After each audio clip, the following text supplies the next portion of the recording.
Family, once again, this is Taft Tyrone Mohair II with everybody's favorite uncle, Uncle Clifford Mohair, fresh out of Denton, all the way to Fresno, back to Texas in Houston. He's here. He's going to share so much with us on today. We may have to break this up into 2 or 3 podcast interviews, which is completely okay, because we want to pull this family wisdom, this family knowledge out of Uncle Clifford, so every generation after us can know this. So with that being said, Uncle Clifford, how you doing? I'm fantastic, TT. Thanks for having me on.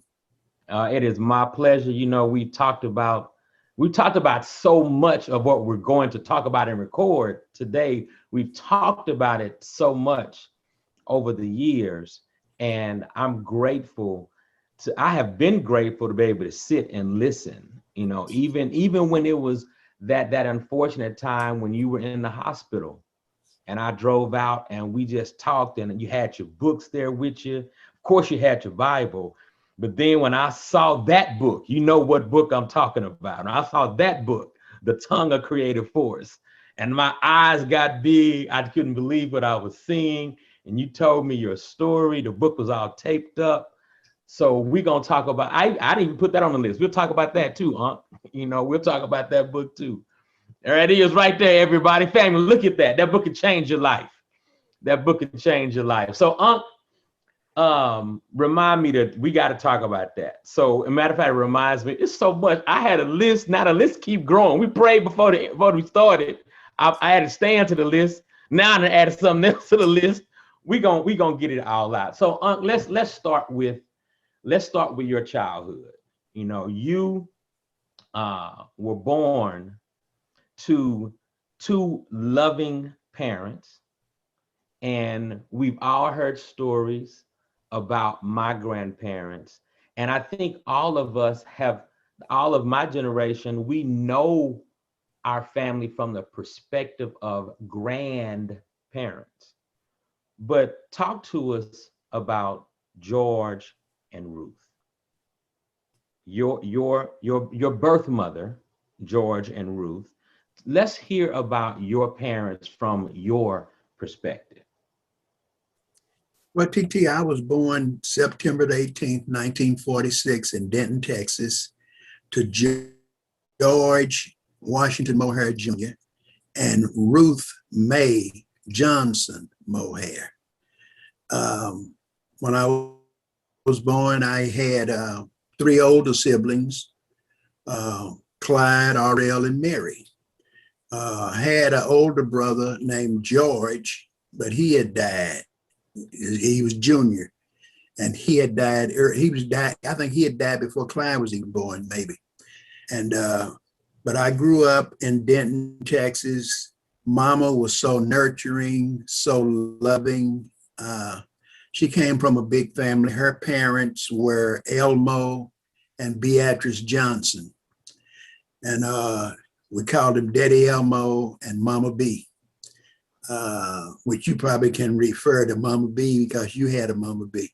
Right. And but I never knew Daddy Elmo and Mama B to be together. What I remember from my earliest childhood is Mama B lived across the street from Mama Mohair. So both of my grandmothers lived across the street for each other for a period of time. And I can remember Mama B sitting on the porch with Mama Mohair and them drinking lemonade or whatever it was out there talking. Back during that time, people used to sit on their front porch and talk for hours and just watch each other. Everybody knew everybody in the neighborhood. It wasn't like somebody move in and then they move out next month. I mean, when you move a house, you're in there forever. I remember that my mom was very sweet, but a disciplinarian. She was a disciplinarian. She came from a large family. She had, I can remember she had a couple of brothers. His name was Jimmy Lee. We called him J.L. And as I think about it, it was really probably saying J.L. but we called him Jail. She had another brother named, we called him Uncle Brother. He's still alive. He is the only one alive now. He lives in Fort Worth. She had Daddy told me sisters. about him. Excuse me? I remember Daddy had, when Daddy was in the hospital, the end of 2019, I remember Daddy telling me about him, and I don't think I'd ever heard about him.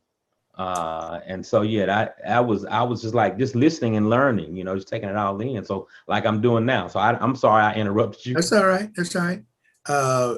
Uncle Jail and Uncle Brother were both in the military. They served in the Army. Uncle Brother went on to have a lifelong work experience with the Postal Service. He worked for the post office. He still might be working for him. He's 94, but he's still, who knows? He's incognito. He's really a hermit. Nobody ever sees him. That's one I've been trying to get in touch with. So I wanted to lead him to the Lord. But and then Mama had Uncle Brother, the only living survivor on that side that I know of. Now, did he have any children? None. Never been married. No children. Yeah, always a hermit. He was a hermit when we was growing up. So that's just him. And Mom had sisters, Aunt Lucille and Uncle JC in Pilot Point. But you probably remember them. Aunt Lucille and Uncle JC in Pilot Point. She was the sweetest, and they had a bunch of kids. Okay. Then there was Aunt B and Uncle Sam in Sulphur Springs. Aunt B had no kids. Uncle Sam was sweet as sugar. Aunt B, very mean. Then, just call me like it is. Then there was Aunt Thelma in Houston. She lived in the CUNY homes in 3rd Ward. Okay. She had 2 sons, Kenneth and Terry. Kenneth stayed in jail. I think I saw him out of jail one time. Then there was Aunt Clarice in Odessa. She is Bobby Ray and Frankie's mother. Frankie was at Taft's funeral, died a few weeks later, and Bobby Ray died the week after Frankie. Wow. Then there was the baby girl, Lovinia. She lived in Ponder or Crom. I can't remember which one, but she loved to party. She was a sweetheart, but she loved to party. So those are. She lived in Ponder. She lived in Ponder or Crom, but she loved to party. Yeah. Okay. Yeah. Okay. The Crom I know. I don't know. I think they know how to spell party and Crom, but okay. I'm listening. I'm listening, Unc. I'm listening. Yeah. That was just a shot at my little brothers. Yeah. Yeah. So that's the Johnson side. And then Dad Elmo lived in Salina. He was a short stature man, very nice, always wore coveralls, very quiet, very low key, but a very nice man. And then what I remember about Mama is she was so sweet. I remember that when she was pregnant with Maud, she would talk to me all the time, and I would be in the bedroom, up in her bedroom, her dad's bedroom. And I remember I asking me one time, "Do you want to feel the baby?" And that was unheard of way back then, and I felt my mom's stomach, Wow. So, and I remember when Maud was born, I remember growing up. I remember when I was about 3 or 4 years old. And you got to remember now, back then we didn't have any plumbing. So I remember we used to bathe in this, I think it was a number 3 or number 300 tub, these big tin tubs, and you boiled water, and Mama Mohair had already made some lye soap, She would make it and everybody would get lye soap. Whew, thank God all them days are over. But everybody would get lye soap. Let me jump in real quick, Uncle Clifford, because I can relate. And see, this is the beauty of these kinds of conversations. I'm able to relate to what you're saying because of my grandmother. Of course, with my parents divorcing, my mama moving back to Houston, my grandmother was a constant force in our life. And she had a number 3, a number 5 wash tub. Most people my generation and younger have no clue what that is. But I spent so much time with my grandmother. When I hear you say it, I hear a preacher say it, I know what that is, and the connection I want the family to get. Sometimes we can complain about our home, the size of our home, but you just said 2 things. No indoor plumbing, and we bathe in a number 3 or number 5 wash tub. Now, I'm gonna try to find a picture while you talking, and I might pull up a picture of it so folk can, so I want my children to be able to understand so they can go in their tub and just say, thank you, Lord. Thank you, Father. So I didn't mean to cut you off, but I want to throw that in that I definitely know, and I'm listening to you, but I'm going to look it up now and try to find a picture of one. And then I can remember that my Mohair used to make the lye soap, had the scrub boards, and we had a communal toilet. You know, it was sitting behind Mama Mohair's house between you got to understand, and that block was Mohair's. That block was Mohair's. Mm-hmm. So you go out our back door and go right to Mama Mohair's house to the left, but you had to pass this outdoor toilet. So this outdoor toilet was for us, Mama Mohair, El Zeta, and her family. Okay. Mm-hmm. So, and it was very raw, you know, the outdoor toilet, you had a serious catalog in there, you know, and it wasn't for reading. It wasn't for reading, you know. Right. Because I had never seen toilet paper back then, you know. All you saw is these serious catalogs. And it had a 1 hole.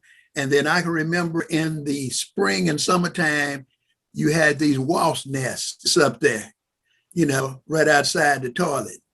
It was something, you know. And then once a week, the guys would come by, I guess from the city, and clean out the back of it because you had to open it up in the back. Are you there? Is that it, Yeah. You see the picture of it? Oh yeah. It's this one. Right here? This one right here. Now the one I can't see what you pointing at. Which row you referring to? First, second, or third? It's the 3.7 gallon, the galvanized oval. Galvanized oval, right there. That's it, right there. So, family, if you're watching, one reason you should get in your tub, and the first thing you just say is, "Thank you, Father." Is look where we've come from. No indoor plumbing, and this is what Uncle Clifford and his siblings had to bathe in. This really would give you a perspective and show you some gratitude. And I pray that I pray that resonates with you all. I knew what Uncle was talking about because of my grandmother. And so it really resonates with me when you can see how God is continually demonstrating his love just for us. I just wanted to share that picture, Uncle, to give everybody a frame. That's no problem. That's great. And then once a week, these guys would come by with their shovels and clean out the back of the back of the outhouse, because it had like a door that you could open it up, and it had 1 hole that you sat on and do your business. It was a raw experience I had. But so up until what age did you all have to experience that raw experience? How old were you when you all got indoor plumbing? It must have been 55, because when Daddy built the house that's up on Ruth Street now, that was right like 55. Okay. That was in 55. Yeah. So where did you all live before the house on Ruth Street? There was another house there. The original house was there. Ah. And it was up on uh, like tile, like the corrugated tile brick, with the holes in them. Because I remember going under the house, and me and Melvin and other people and Oliver Clark, baby brother, were going to have, we'd be playing cards and digging up duty bugs and all of that under the house. It was cool, Yeah. because it was pretty high up. It was pretty high up. You could get under there real easy. So yeah. So when you were born in 46, the house you grew up in sat in the same place as Yes. 528 Ruth Street. Same address, same Right. place. Same place. Yeah. But in 1950, you said 55, Papa built, I guess, tore down that building and then built the house that we have now. Of course, it was added on to as the years went, but he built that structure that's there now. That's correct. Okay. Yeah, that is correct. Matter of fact, Mama didn't live in it but too long before she transitioned. But getting back to the number 3 tub, I remember I must have been 3 or 4 years old, and we had a white dinette set, all wood, wood. Back then it was all wood. And I had on a little light blue Navy suit, with the short pants, but it was a little Navy suit. And I was trying to get me some peanut butter and something off the table. And Clyde had boiled this water and put it in that number 3 tub. And I slipped out of that chair and fell backwards into that tub. I still have the burn on my arm and on my hips. Wow. And Mama got a hold to Clyde. She wore him out. I remember that like it was yesterday. She got him. Got him. So everybody understands, just give us some context. Uncle Clifford was born 1946. Uncle Clyde was born 1938. So what is that? 8-year difference? When you were born? Yeah, Clyde was about 12. Yeah, Clyde was about 12. So, well, no, he was about 8, but when that happened, I think he was about 12. When that situation, when you at 3 or 4, he should have been about 11 or 12 at that point. Yeah, Clyde was about 12 years old. Okay. Yeah, he was about 12 years old. And it's so strange, you all, because we grew up with Nenny. I don't want to call my grandmother Ruth, but it's so strange, when I had these conversations with you and when I started to daddy about it, and I was like, I'm trying to figure out what to say. So I'm gonna say Granny Ruth May, so everybody can know who I'm talking about. So Uncle Clifford falls into this number 3 wash tub with boiling hot water in it, and Granny Ruth May tears his behind up. Did you have to go to the hospital, or she just doctored you up at the house? No, back then we didn't hardly go to the hospital. Yeah, there was only one hospital back then we could go to, and that was Elm Street. And you couldn't go in the front door; you had to go in the side door, colored only. So it was. It was some kind of times. People don't understand. But growing up, you would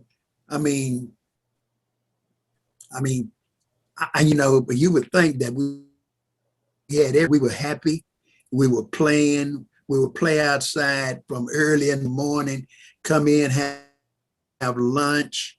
We had to take a nap on pallets.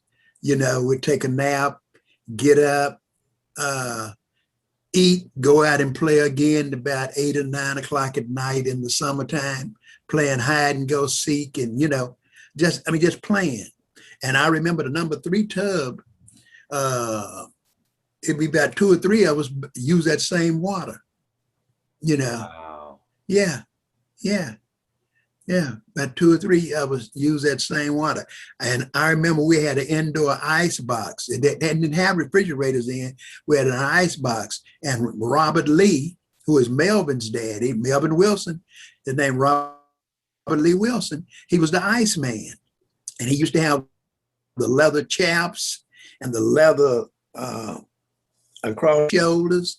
And he would have those tongs where you would take that ice pick and grab it, and you could get 12 pounds or 25 pounds of ice and put it in your ice box. You had a little door at the top of your refrigerator. It wasn't a refrigerator, it was really an ice box.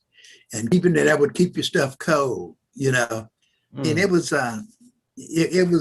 some childhood, you know. But I mean, but we never knew that we didn't have, because everything we needed was right. You know, you know, so Mama Mohair would supply the soap, and I would love it when Mama Mohair and Mama would can. They would make fresh plum jelly or preserves, and they would can peaches, and we would do peas and peel the black-eyed peas. And I remember when they would make the jam, they would take that paraffin and put on the top of it, you know, and seal it, you know, and they would boil. They put them in this big pressure cooker, you know, and do things. The pressure cooker, you know, them things had the thermometer on the top and get to a certain degree. You could blow the top off. You know, it was just, yeah, it was I mean, it was something to see. And I remember that how Mama B and Mama Mohair used to sit on the porch and talk. And I can remember when Mama B died, it must have been 53 or 54. Her body was laid at our house in the coffin. You know, just like they have wakes now, they would have it at our house. Yeah. I mean, Mama's body was at the house too, but it was in the new house at 528 Ruth Street. But Mom B's was in the old house, you know, and had her funeral there, you know. So it was mind-boggling. It was mind-boggling. I sat up in retrospect and think about all of those things. I mean, but the childhood was great, you know, and then talking about Daddy, and I'm gonna bring it all in perspective. Talking about Daddy was gentle. I've never heard in my life, never heard my daddy curse, never heard my dad raise his voice. But I remember Daddy used to be a smoker. Daddy smoked Viceroys, like 2 packs a day. Mama used to chew tobacco, you know. I think it was called Day's Work or something, but I remember her chewing that tobacco, and I remember her and Miss Norris sometime sat around the corner, and Miss Norris stayed next door to Miss She-Bee, which was right on the corner. And Miss Norris, and we always call her husband Uncle Bob for whatever reason, they knew everything that was going on in the neighborhood. And I always wondered how this lady can see all this stuff and they never get off their porch, you know, but she could see everything and see, and it was just mind-boggling. I mean, they were the neighborhood watch people. They sat on their porch with a little plug of tobacco in her mouth and her little spit cup, and they saw everything going on in the neighborhood, and would tell your parents. I got a lot of whippings from things they told my parents. You know? Family, I hope you all are enjoying the interviews that we've been doing with the family members to establish our own family podcast. And I know all of the time I've been spending with Uncle Clifford in interviewing him about the family and just the time when we just talk. It has been truly amazing. So I hope you all are enjoying all of the insights that you're gaining, you know, from even going back to the interview with Benita. So do me a huge favor. As you watch the videos, do me a favor, like the videos, comment on the videos. Better than that, send an email to the entire family so that the family, because some family, they're saying, Here T with another email. Not a problem. I'm not tripping. But if they see Henry make a comment, if they see Tino or Tomias or Brandon make a comment, then other family members will then say, you know what, I should watch this. And everybody needs to know the wisdom that's coming out of each of you mohairs as we do these interviews. So this information is not just for me, it's not just even for entertainment. Some of this stuff is a life and death situation, and we need to know. So do me a huge favor, you all. Let's motivate each and inspire. Let's inspire family members to take advantage of this podcast, listen to this information, soak it in, and spread it. Love you. Peace.